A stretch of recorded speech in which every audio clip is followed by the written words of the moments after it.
Hello, I'm Shamrondi and I'm from Lide Design Topics, and I hope everybody is just happy to be in the land of the living and being happy and just, appreciating everything that's around you.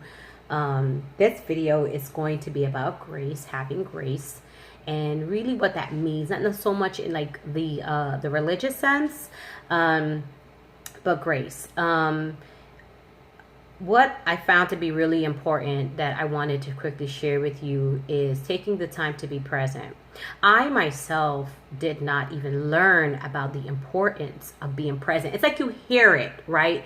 Especially when you're on the road to improvement, self-help, self-improvement, improving yourself, having a better quality of life, getting really in tune with yourself and your purpose and why you're here and what you're really supposed to be doing when you're here.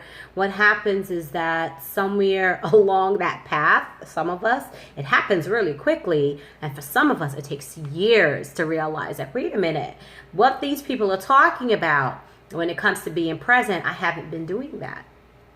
So I find being present very wonderful. It's meditative. So that means that when you take the time to learn about being present and really being focused and in the moment, you are taking a time to meditate. You're taking a time like a standstill. Everything stands still. And in this moment, this is the care that I need, or this is what I need to put my focus on. And I only put my focus on that. So you're not thinking about your stresses. You're not thinking about other things that you need to do. You're paying attention only to that moment. So it is very, very valuable skill to learn. Okay. So like to give an example, let's just say this was a dress or a shirt and it had buttons, and like I'm talking, like I could be thinking about all this stuff. And when you say I'm going to be present, let me just be present. Let me focus on my fingernails. Let me focus on the button. Let me focus on getting the button into the buttonhole, right? Let me focus on buttoning up all 15 buttons that is on this article of cloth that I'm wearing. Like just taking the time, just like only focus on that, not to think about where you're going, not to think about if you're taking too much time to do what you're doing, like only to be focused on that. So this particular video is going to be about grace. Grace can be called many things in many situations. In some situations, it's called a game face. Put on your game face, right? In some situations, grace is peace. It is absolute shalom. It is absolute devotion. Grace in the religious form, it's like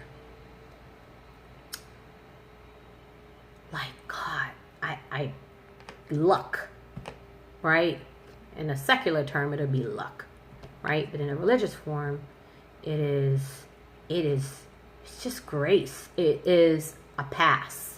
It is an allowance. It is a brownie point. It is, the ease of allowing a situation to take its course and, allowing the path of least resistance and believing that it's all going to work out. That's a scary place to be, right? I know it is. I still deal with it. But I'm plugging through. I do it scared. I do it not sure, but I do it because at some point this content is going to get on the screens of people that need to relate to somebody, to hear what it is they're saying and to move forward with their own situations and lives, right? In my own experience, having grace is poise. Poise is another form of grace, even in the most unattractive situations. Now, when I say unattractive, let's talk about like childbirth for my women, right? And this is no shade.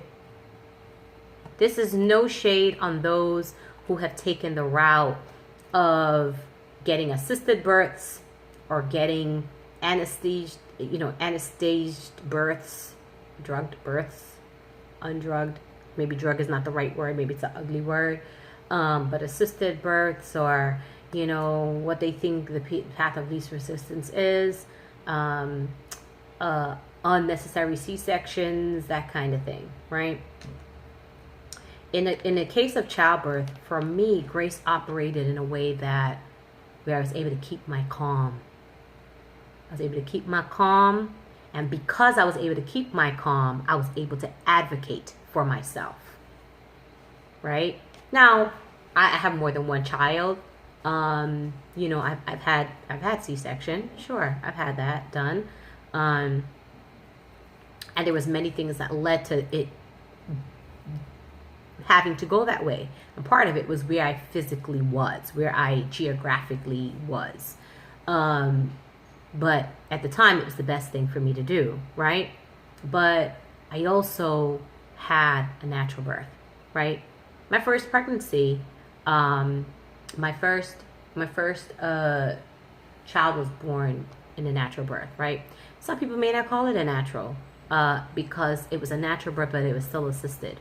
So I didn't take any pain relievers. I just, you know, did what I needed to do in that moment. But here is the key. This is what allowed me to stay focused, because when you are in labor, it's like sometimes the pain can have you like, and you're throwing your head and you're just like, and you're hollering and you're carrying on and everything like that, right? Rightfully so, it's not an easy task. It has to be the hardest thing I've ever done. It must be. That was very, very hard. Yeah, it was very, very hard because you have to get to the place of knowing that you must surrender. You must surrender, and that things are going to end up well. Even if I'm dead, it's going to end up well. Like, I remember that moment. I was like, if I die, I die. But this baby needs to be born. Yeah, I remember thinking like that.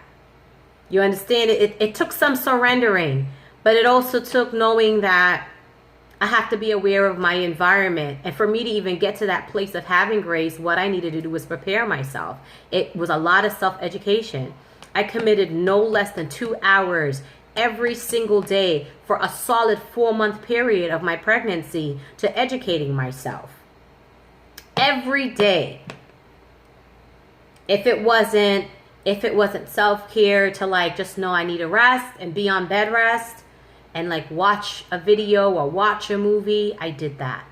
If it was to learn about childbirth, I did that. If it was to learn about the different trimesters and what I can expect and what can I listen out for and what questions to ask when I go on my prenatal visits, I did that. If it was to know, okay, if I need to have an assisted birth, this is what the different levels of assistance look like. I did that. So because I did those things, when it came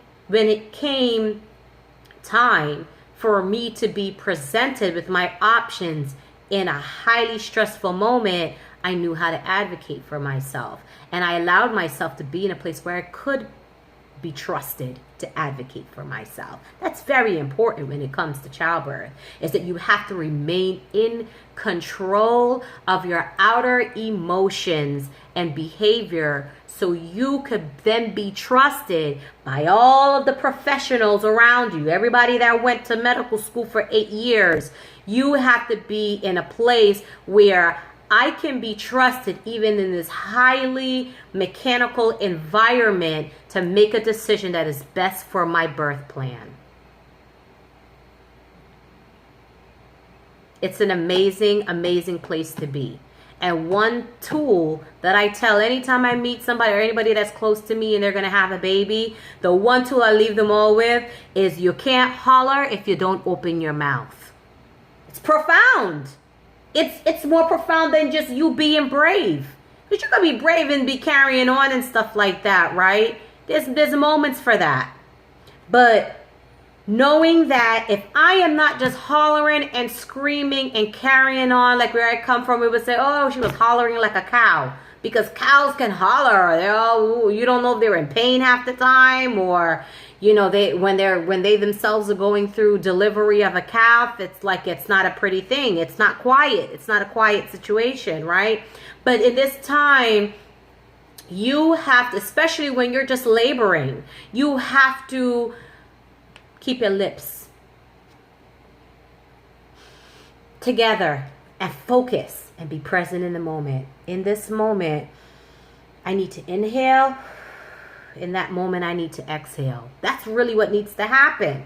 You need to be present and pay attention to your breathing than thinking that somebody's going to sympathize with you when you're hollering and screaming. No, they're just going to sharpen their knives that they're going to collect an extra 20K on your delivery for. That's it. Right? Like, that's the ugly truth of it. Some of us, we need to, there needs to be a C-section, you understand, because we got to be focused on just making sure that this is what needs to be done at this moment for everybody's well-being, okay? But if you're a strong woman and you have been taking the time to educate yourself about the ins and outs and the uglies and the beautifulness and the serenity and the surrender and the beautiful ending that a birth brings, you understand how important it is for you to have control. And the control is not to add to the already stressed environment that you're in. Focus on you. Let this be about you. Imagine like a white light shining on you. You are the only focus. You're the only thing that's important. And you also let that be part of your assertiveness that you need to have. Okay? If that means that certain people need to be ordered out of the delivery room, then I need you to remove yourself so I could focus on this task that I've been waiting 8-9 months to perform. You take your control, you take your power, and you focus on you.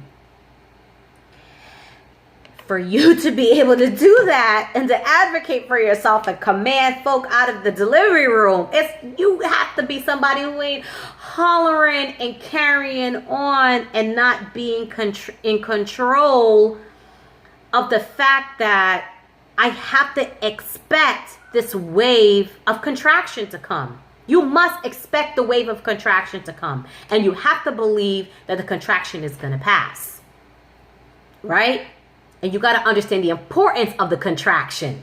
Because if you understand the importance of the pain and why the pain must come, a lot of us wouldn't even be taking an epidural. Many of us wouldn't. We're not talking about people going down under anesthesia to have a C-section performed. We're talking about elective choices of numbing pain that's going to cause you to just be an itchy person.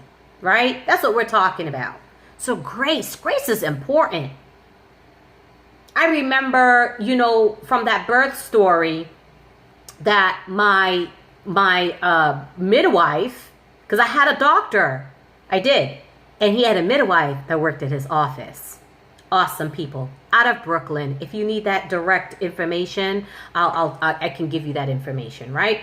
But for me to get to that place, it took a whole lot of research.